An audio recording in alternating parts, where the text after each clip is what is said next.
Bismillahirrahmanirrahim. Alhamdulillahirabbil alamin wassalatu wassalamu ala asyrafil anbiya'i wal mursalin sayyidina Muhammadin sallallahu alaihi wasallam. Alhamdulillah kali ini karena bila bisa diberi kesempatan untuk bisa menjelaskan kesalahan yang sering terjadi ketika melafalkan huruf-huruf hijaiyah, khususnya ketika mengaji. Ya, kita mulai pertama dengan kita semua tahu bahwa huruf hijaiyah itu ada 28 huruf. Nah, yang pertama dengan itu hamzah atau alif. Nah, alif itu cara melafalnya itu dari paling ujung tenggorokan. Jadi a.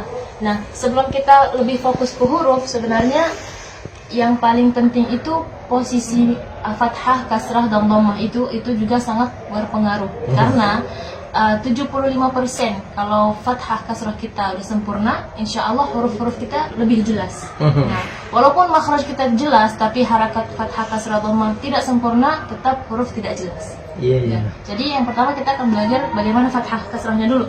Jadi kalau kita fathah harusnya a, jadi ini apa namanya Abi? Rahang. Jadi coba Rais, rahangnya pegang pegang rahangnya. Pegang rahangnya. Ya, Iya, gitu. Kayaknya terlalu buka bibirnya, Kak. Coba. Bilang Dibuka sedikit. Seperti itu. Bukan ya, yang banyak kan Iya, apalagi kalau misalnya alhamdulillah, dan bukanya dengan yang wajar, jangan sampai berlebihan. Kalau ukuran yang normal 2 jari ya kan, dua jari ya.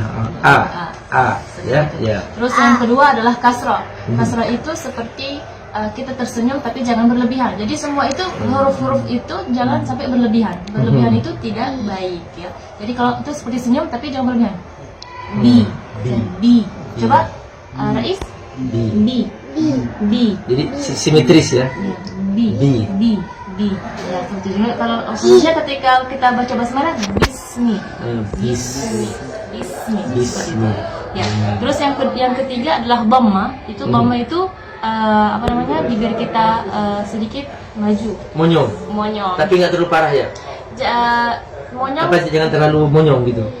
Yang normal aja. Iya, gitu. Gitu.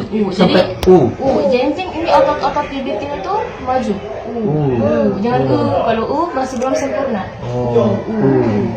Itu nanti memang untuk pemula itu agak ketika latihan agak berasa sakit karena otot-otot kita masih belum terbiasa. Nanti lama-lama tanpa kita seperti itu sudah keluar dhammah yang benar. Berarti sebelum masuk ke huruf-huruf itu, pertama kali kita memastikan itu A, I, U itu ya? Iya. Subhanallah. Karena 75% kalau harakatnya sudah bagus, insya Allah 25-nya makhraj bagus, insya Allah 100%. Ya, subhanallah. Ya. Jadi berikutnya tadi kata dhammah. Coba Alis. Jangan Nah, itu saling kesalahan itu jadi gitu. Jadi Mana Rais ya? Iya, Ya. Ya, itu fathah, kasrah, dhammah. Yang terakhir adalah sukun, berarti kalau artinya sukun itu diam, berarti bibir kita kembali seperti semula normal. Nah, itu juga berlaku ketika gunnah. Jadi misalnya jadi bibir kembali lu.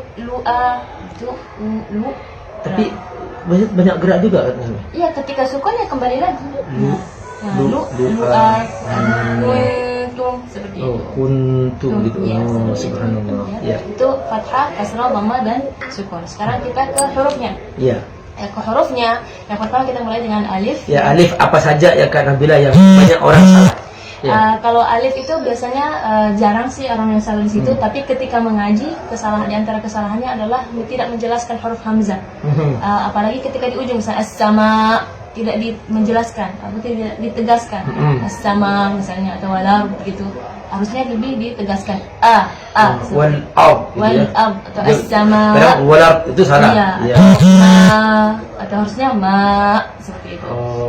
Coba hamzahnya Rais. Ditekan lagi. Iya, bagus. Ya, bagus itu Rais. Ya. Yang kedua adalah huruf ba. Ya, huruf ba memang kalau hamzah jarang kesalahan. Jarang. Yang penting tegas ya, tegas. Baik di akhir maupun pengucapan. Iya. Terus kalau menurut saya sih lebih bagus kita untuk belajar hurufnya kita tahu makhraj-makhrajnya aja dulu. Jadi kita itu ada 5 makhraj. Ini Rais, perhatikan Rais ya. Makhraj itu ada 5. Ya. Saya tulis pakai bahasa Arab ya guys. Yes. Yang pertama adalah al-jawf. Al-jawf ini adalah rongga mulut. Nah, huruf-hurufnya adalah alif yang sebelumnya fathah, alif sukun sebelumnya fathah, dan ya sukun sebelumnya kasrah. Sukun ya. Dan setelahnya adalah waw sukun sebelumnya dhammah. Nah, jadi selama kita misalnya itu semua huruf-huruf yang keluar dari rongga mulut itu huruf mad. Nah, ya sering kesalahan yang sering terjadi adalah ketika aminnya dialihkan bukan ke rongga mulut tapi ke rongga hidung. Ya, lamun. Itu ke hidung. Iya, seharusnya lamun. Iya. Coba Rais. Ka'lamun. Iya, bagus. Sudah benar ya? Sudah benar. Ya. Terus ar-rahim karena keenakan dari hidung jadi dialihkan udaranya bukan dari rongga mulut tapi ke rongga hidung. Coba ar-rahim. Ar-rahim. Ar-rahim. Ahsan, subhanallah. Masya Allah. Makhraj yang kedua adalah al-halq atau yang dinamakan bahasa Indonesia tenggorokan. Nah, al-halq ini ada 3 bagian ya. Yang pertama adalah adna al-halq. Yang kedua adalah wasatul halq. Yang terakhir adalah aqsa al-halq. Nah, ini bagian kalau kita lihat tenggorokan kita ini bisa posisikan di sini. Kalau adna paling dekat ke mulut. Ke bibir. Ke bibir. Kalau wasat tengah. Kalau aqsa paling jauh. Ya, ini ingat ya. Kalau adna paling dekat ke bibir, kalau wasat tengah, dan aqsa paling jauh ke Kalau kita bibir. lihat dari huruf-hurufnya, kalau aqsal halq ada hamzah dengan ha, terus wasatul halq ada ain dan ha, kalau adnal halq ada ghain dan kha. Dan saya sengaja mentartibkan seperti ini, nanti ada masing-masing ada kaitannya dengan huruf-huruf ini. Nah, kita mulai dari aqsal halq dulu. Ya, Rais perhatikan. Coba kalau hamzah dari sini kan itu harus kencang ya. Coba ini kan ada i-nya, rois. Coba rois. Yang tajam, Ya, coba. yang jelas, rois. Iya. Ya, bagus. Baik. Memiliki sifat tawassut. Tawassut itu tidak terlalu dikencang, tidak syiddah, tidak. Atau dia terlalu lembek, ada namanya rafau. Enggak. Nah, kadang-kadang yang sering terjadi itu Rafawa itu longgar ya. Iya. Tidak terlalu longgar, tidak terlalu kencang. Iya, gitu. Nah, yang sering kesalahan terjadi ya tidak membaca dengan sifat tawassutnya. Jadi itu terlalu kencang. Itu terlalu kencang. An'am Iya. kencang. Iya, kalau misalnya yang sebaliknya terlalu Longgar. Terlalu longgar. Rakhawah. An'am. An'amta. Itu terlalu longgar. Ya, yang seharusnya itu memiliki sifat tawassut. An'amta. Iya, apalagi misalnya kalau dia sukun ba'dhum. Coba Rais. Coba kalimat ba'dhum. An'amta. Iya, coba kalau dia sukun ba'dhum. Dengan banget kalau itu rakhawah tawassul lagi. Ya. Ba'dhum. Ahsan, fatahallah. Itu bagus, huruf ain. subhanallah. Sering terjadi kekeliruan antara huruf ain dengan hamzah. A. Kalau kita lihat itu sering terjadi ketika berkumpul antara hamzah dengan ain. Ya. A'rada, itu sering terjadi. Karena memang kedekatan makhraj itu sangat berpengaruh. Ya. Coba Rais. Coba. A'rada. Ini ketemu. A'rada. Hamzahnya ditegaskan. A'rada. Ahsan. Masya Allah. Sudah mantap Rais. Ya, berikutnya adalah huruf H. Huruf H ini termasuk huruf yang tipis. Kalau bahasa Indonesia H kecil ya, Abi. Iya. Ya, H kecil. Nah, beda H kecil dengan H besar ini jelas sekali dari segi makhraj. Kalau H besar dari ujung tenggorokan, kalau H kecil dari tengah-tengah tenggorokan. Nah, H ini memiliki sifat atau suara, kalau bahasa Arabnya fahih al-thu'ban, seperti suaranya ular ya. Ular. Gitu. Oh gitu. Oh jadi berdesis Iya, ya. seperti itu. Ha. Ha. Oh. Jadi ketika ha itu sukun itu lebih jelas suaranya. Jadi misalnya maqaman mahmuda dengan mahmuda, Mahmuda. Itu dianggap suara ular ya? Iya, fahih as-su'ban. Fahih as-su'ban, subhanallah. Ya, jadi ada suara seperti itu.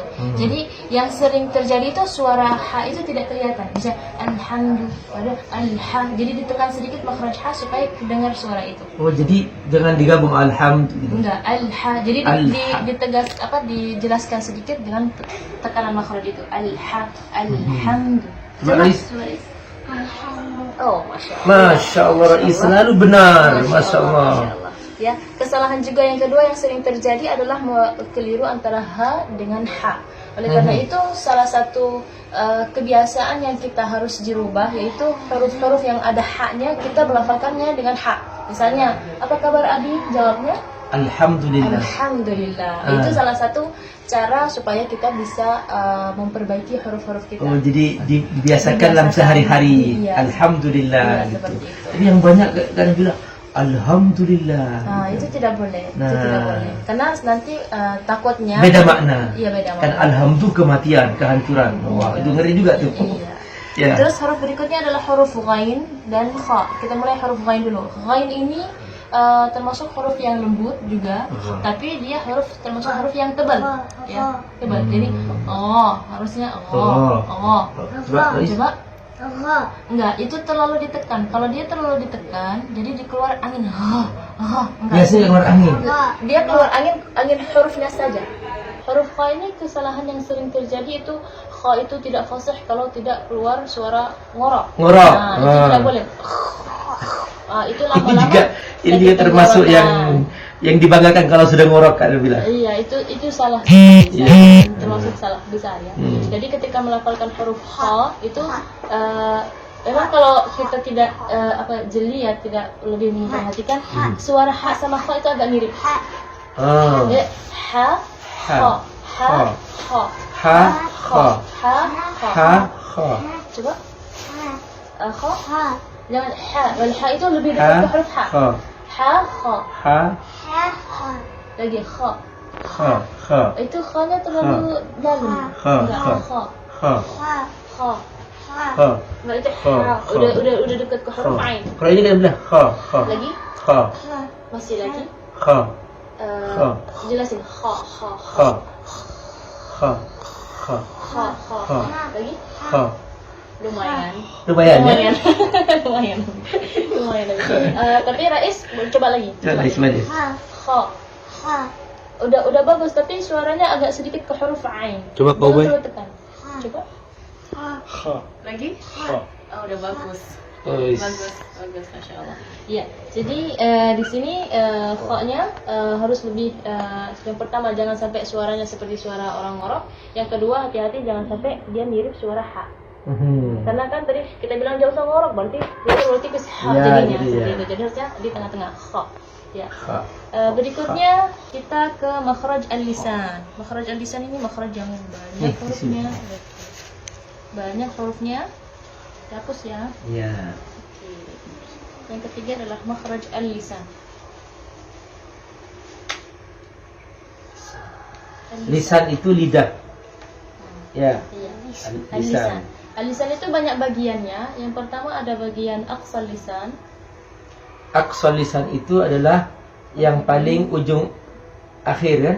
Ya. Paling ujung akhir lidah. Aqsal lisan kita jelasin aja satu-satu. Ada huruf qaf dengan huruf kaf. Qaf, kaf. Karena bila akan melukis sebuah lukisan. Tuh karena bila tuh bisa melukis tuh karena bila. Ya, ini langit-langit mulut kita. Terus di langit-langit mulut kita itu ada dua bagian. Ada bagian yang keras, ada bagian yang lembut. Bisa dirasakan ya. Nah, terus cara ini langit-langitnya. Nah, posisi lidah kita itu di mana ya? Ini aqsal lisan itu bagian paling belakang. Nah, jadi ketika melafal huruf qaf itu posisi lidah kita seperti ini. Jadi huruf qaf itu di bagian ini, di bagian yang lembut sini. Di kerongkongan sini, di sini. Ya. Oleh karena itu kriteria huruf qaf itu bukan k atau k enggak. Itu dia kalau di bagian yang lembut otomatis tidak ada angin. Qaf. Kalau qaf kita benar, insya Allah cara kita menempelkan huruf itu benar. Jadi kuncinya qaf kita benar, tebal kita benar. Tulis nih. Coba Rais. O. Lagi? Ya, lidahnya kayak gini ya. Kalau kaf bergeser sedikit di bagian sini, langsung dia akan keluar huruf kaf. Nah, di sini qaf, di sini kaf. Kalau kaf termasuk huruf yang mudah karena langit-langit yang bagian tapi keluar angin nggak Kak? Otomatis keluar angin. Jadi kita merasa kalau kita lihat kalau kita dengan mulut juga bisa, tangan bisa. Kalau shin itu berasa keluar dari semua dari sini. Kalau ada anginnya? Ada anginnya, ada. Tapi lebih berasa pakai tangan. Iya.